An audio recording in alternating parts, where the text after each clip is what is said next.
Hi everyone and Happy New Year. So this is going to be a video about the upcoming new moon, which is the very first one of the year of 2022, which is going to be taking place on 2nd of January. Now, what we will cover in this video is we're going to be looking at what actually the new moon in Capricorn mean. We're going to be looking at this 12 degree a little bit more in depth because we've got so many 12 degrees going on and probably it has got a message. And also we're going to be looking at the nature of semi-sextile and what it means actually in the chart. So stay tuned till the very end. Now, we just had a very busy Gemini full moon, which had great support overall, had a couple of challenging aspects also. But now the upcoming full moon in the sign of Capricorn is also quite positively aspected, with some challenges though. But I think we are used to it. Which new moon does not have a little bit of a challenge? Now, this is right at the beginning of the year. So if you want to make a New Year's resolution for the year ahead, I think this is the date to kind of set them.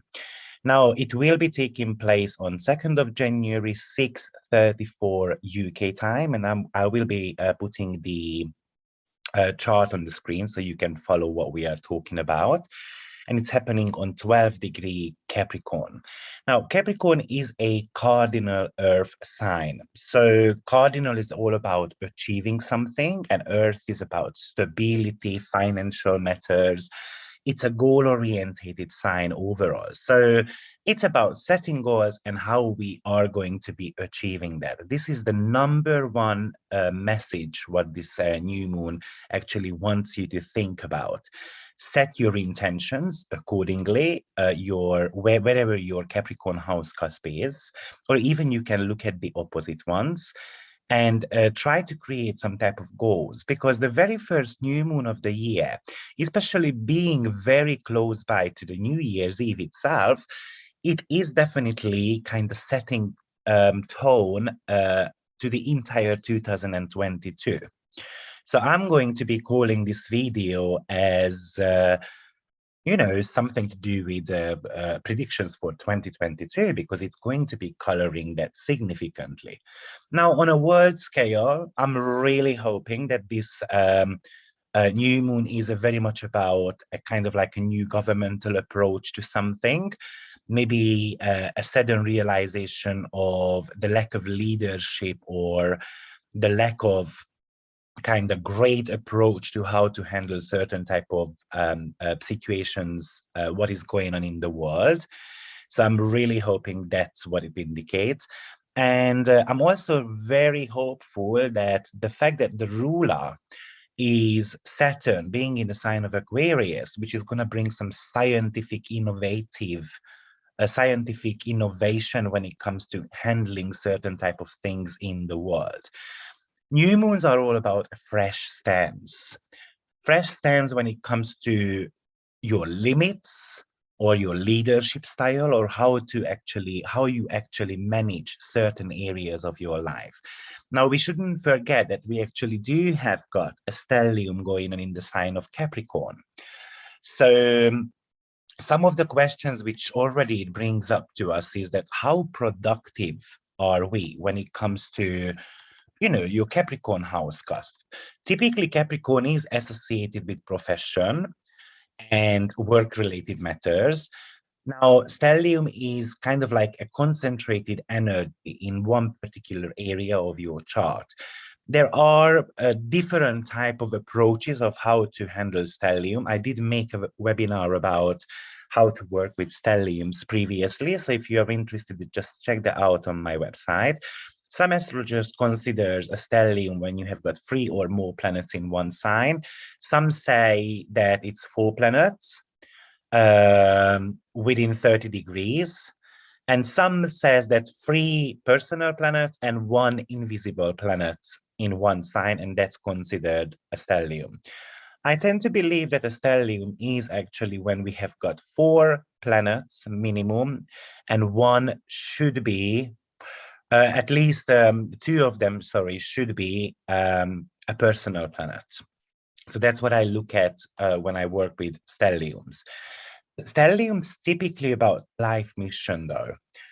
We have got a concentrated area in our life because we do need to learn a lot about it. But sometimes we tend to be way too obsessed with the area, or we tend to be disregarding that completely, and then we go into the opposite sign, and we just want to be,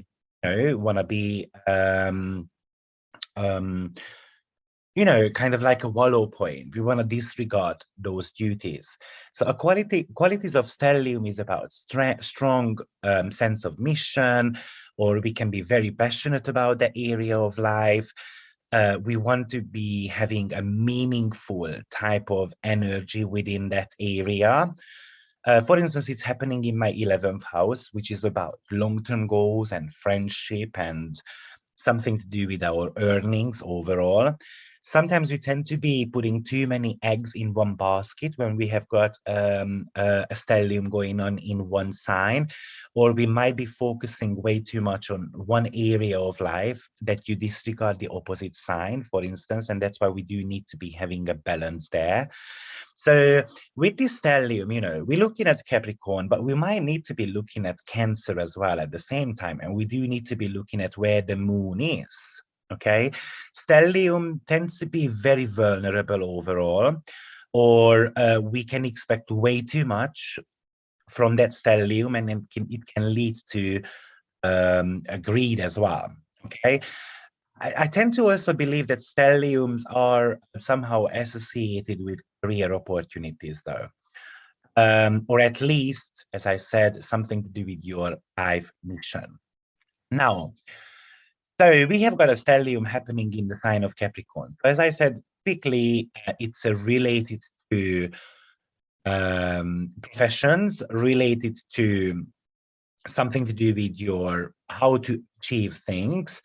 But I tend to be asking certain type of questions when I see a stellium in the sign of Capricorn.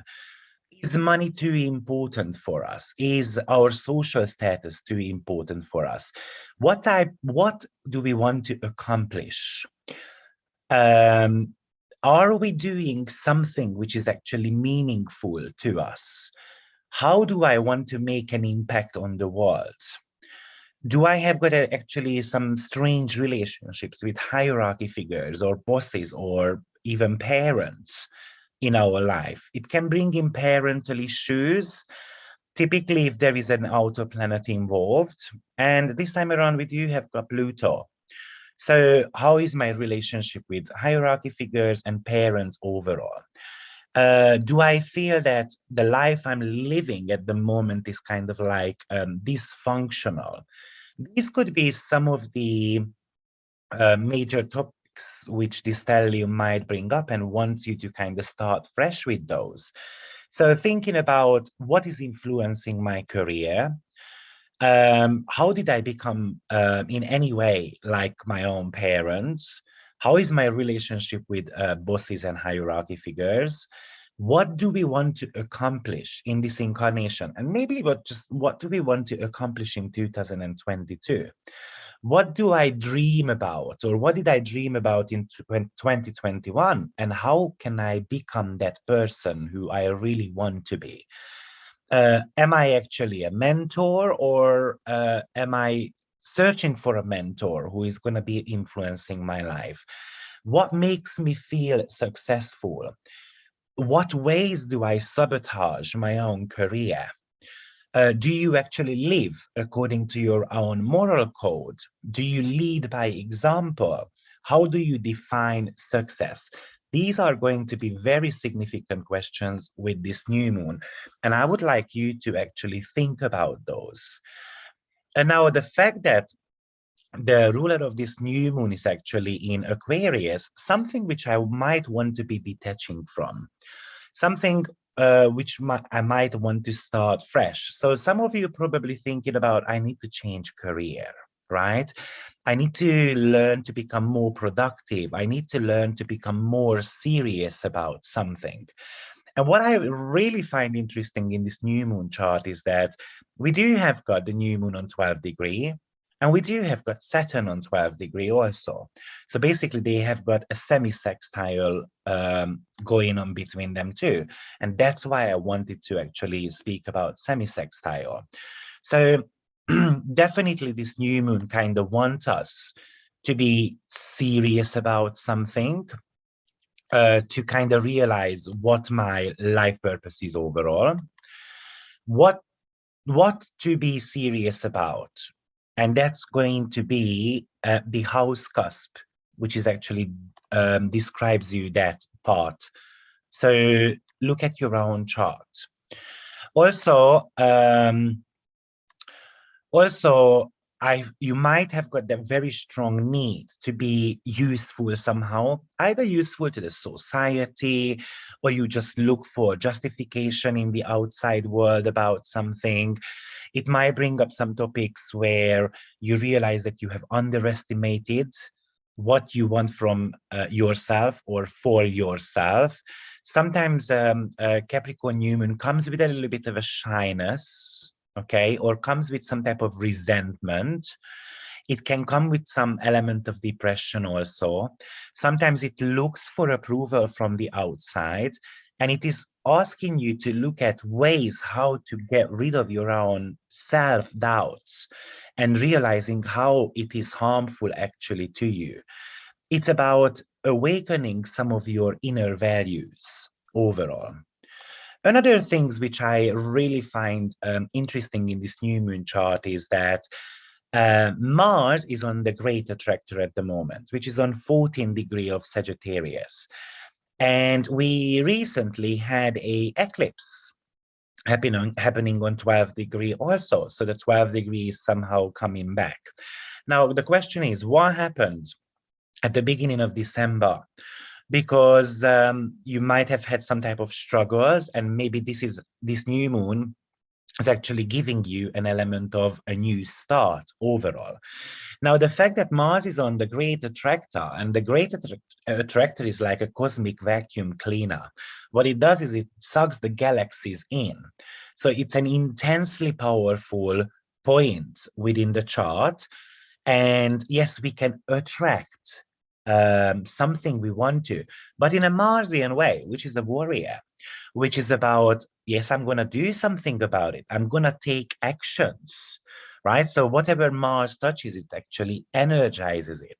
So I think another thing which this new moon talks about is that you either go big or you go home. This cosmic vacuum cleaner is kind of pulling you towards something. So it's kind of like being called towards something. Now, I did make a video about great attractor before, so I'm not gonna actually talk about this very strongly. Another thing which I found very interesting in this chart is that Mercury just entered Aquarius, and Mercury therefore is in its shadow period.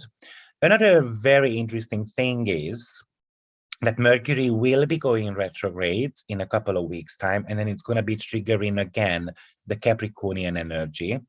So something which we definitely need to think about. Mercury is very much about, yes, thinking about the long-term goals and what type of steps actually do I need to do next.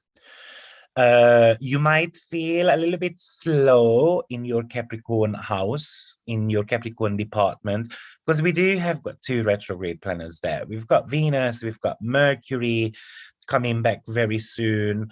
So it could be sometimes a plenty of inner work, which we do need to be actually, think about.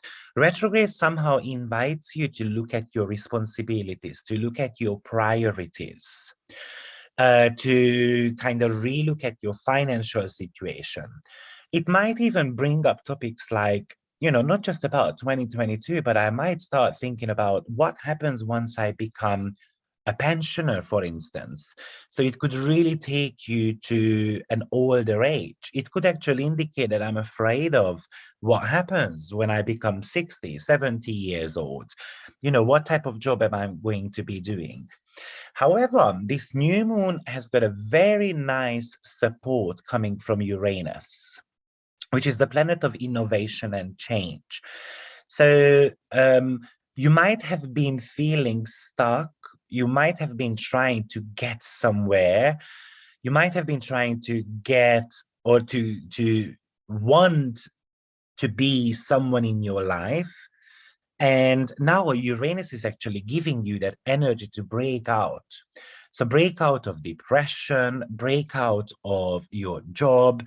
Maybe it's, very much about I've been in a toxic relationship and I just want to be, freeing myself up. Remember that the ruler of the new moon is in Aquarius. So it's about detaching myself from something, right? And as I mentioned, Capricorn is traditionally associated with professional accomplishments. So for anyone who are career minded, this is the new moon of the year when you should set intentions and you should look at, okay, what am I going to work? This could be a period of time when you can actually send out your CV. But also look at what is actually limiting you.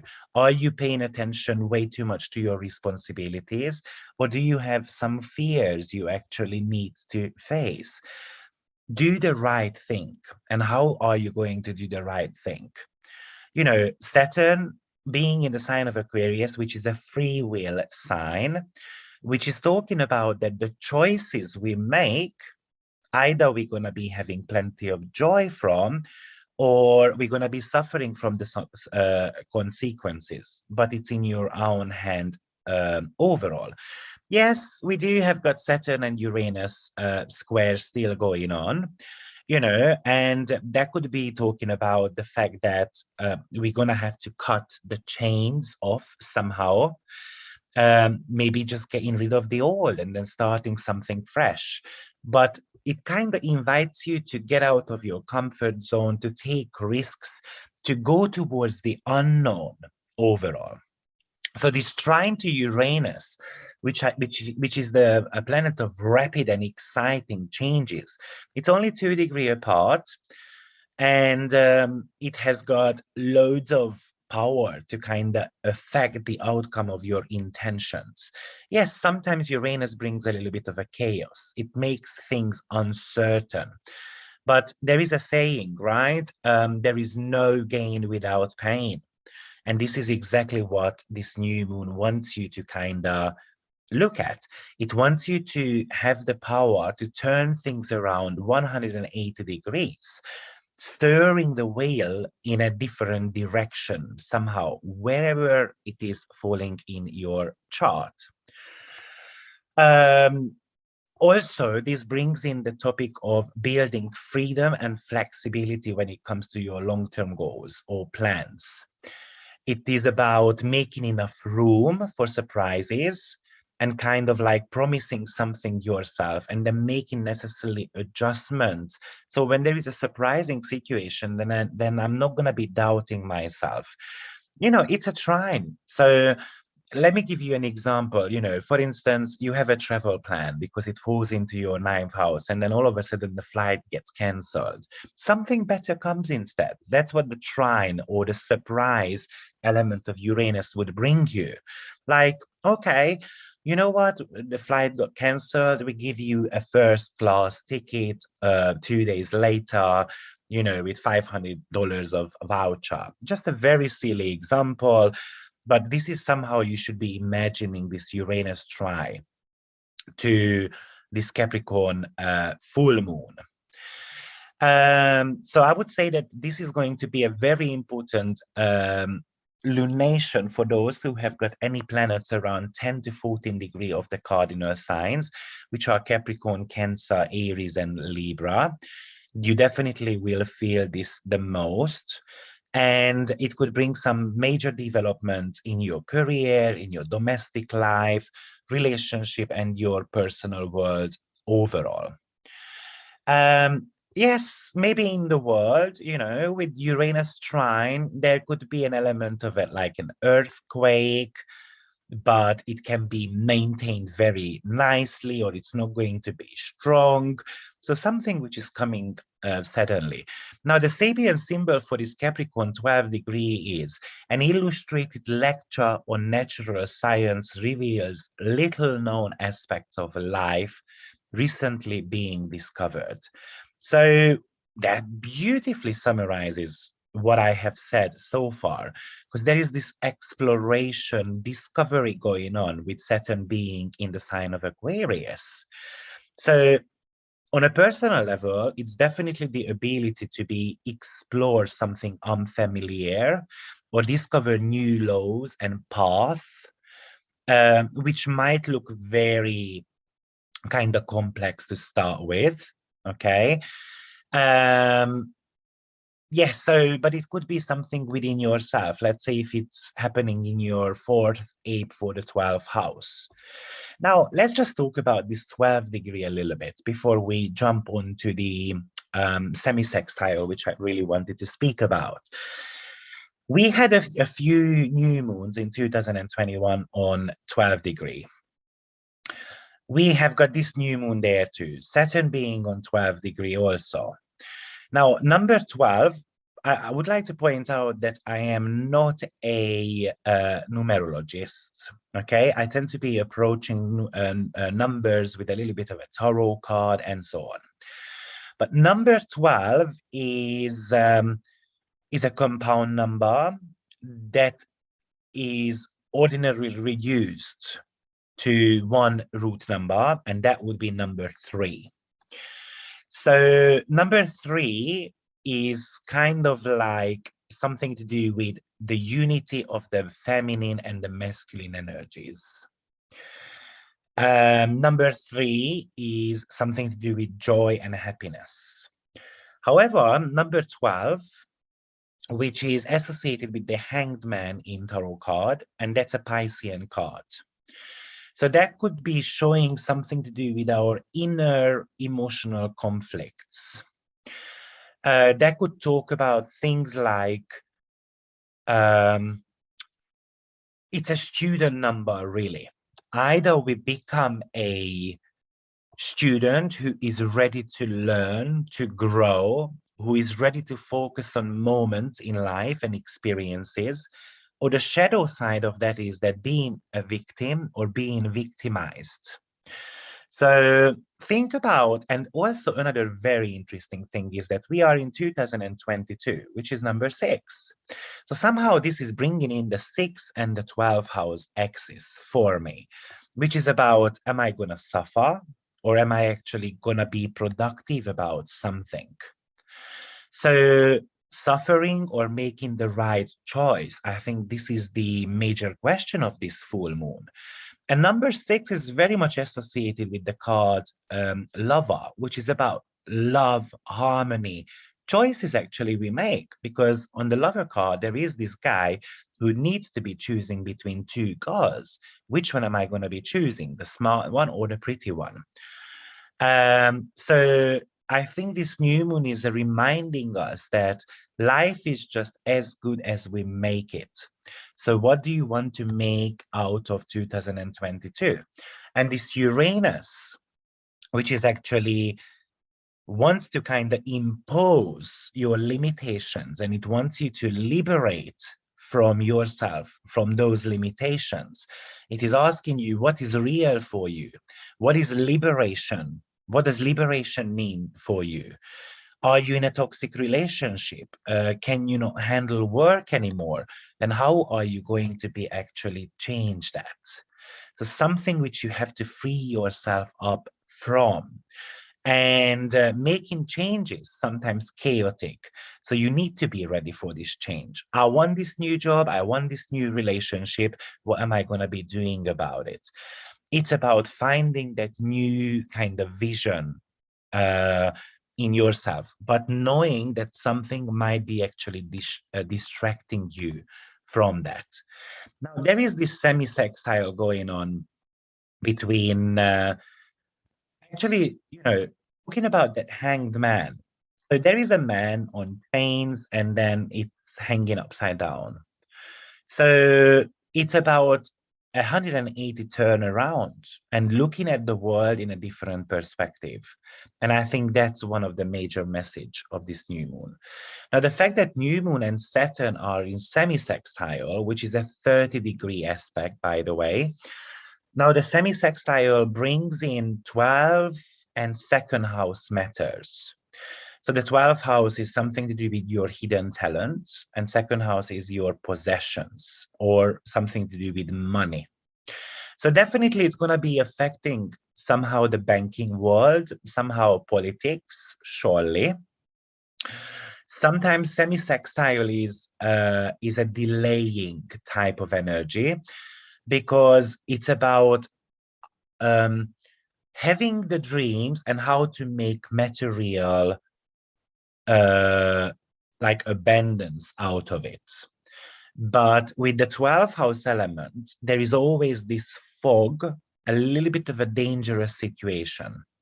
So semi-sextiles are foggy, dangerous, but it is a money aspect, opportunities to make money, but it's about turning our hidden talents into money somehow.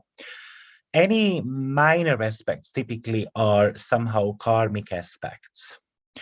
So it could, by the way, in modern astrology, semi-sextile is considered to be ruled by the asteroid Ceres, which is about nurturing something, has got this kind of educating quality.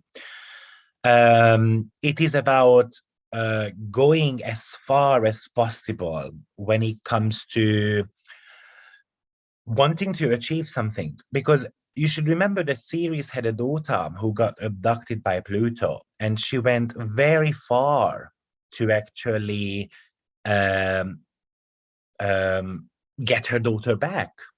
Okay, so how far are you willing to go to achieve something? This is what this semi-sextile is actually talking about. And I do agree with the modern intake on semi-sextiles that it is ruled by Ceres. Because Ceres is all about nurturing and like watering the plants, and then eventually they are going to be growing. There is an element, and the fact that the semi-sextile are connecting two signs which are following each other. So there is this sequence going on here, Capricorn and Aquarius, which is talking about growth and development and something to do with neighborhood also. So it could be bringing some tension between two countries who are neighbors, for instance. You can have some tension with your own neighbors also, but it is a developmental stage.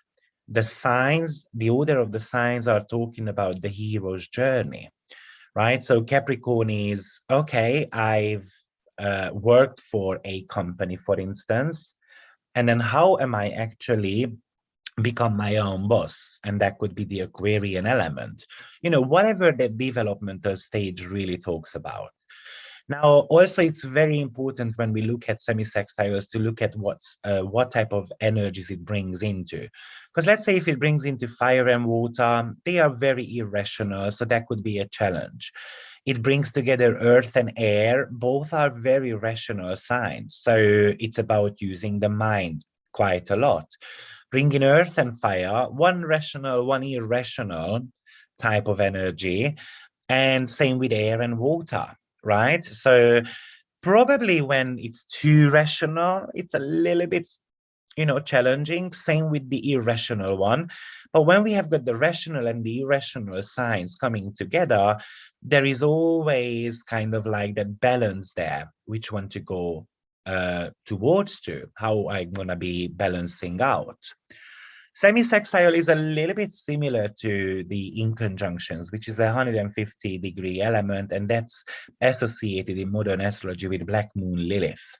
Okay, so I would say that the semi-sextiles, the planet in the preceding signs, always paves the way, as it were, for the following one. So the Capricorn new moon is somehow paving the way for you. And then how are you going to make the most out of your Saturn, which is in the sign of Aquarius? That's what you want to be focusing on significantly. So, guys, this is my interpretation on the new moon. So I hope it helps you to actually prepare the year a little bit. Now, what I'm planning to do is I'm going to be always breaking down the new moon and the full moon videos for the 12 signs or for my Patreons. So if you would like to join to my community, then check out on my website. It's AstroViktor.com. There are 4 tiers. Some comes with webinars. Some only come with just different type of interpretations of new moons, full moons, you know, weekly forecast, monthly forecast, and so forth. So that could be quite exciting if you wish to prepare your days and weeks with astrology a lot more in depth. See you very shortly with another video and have the best 2022. Bye-bye.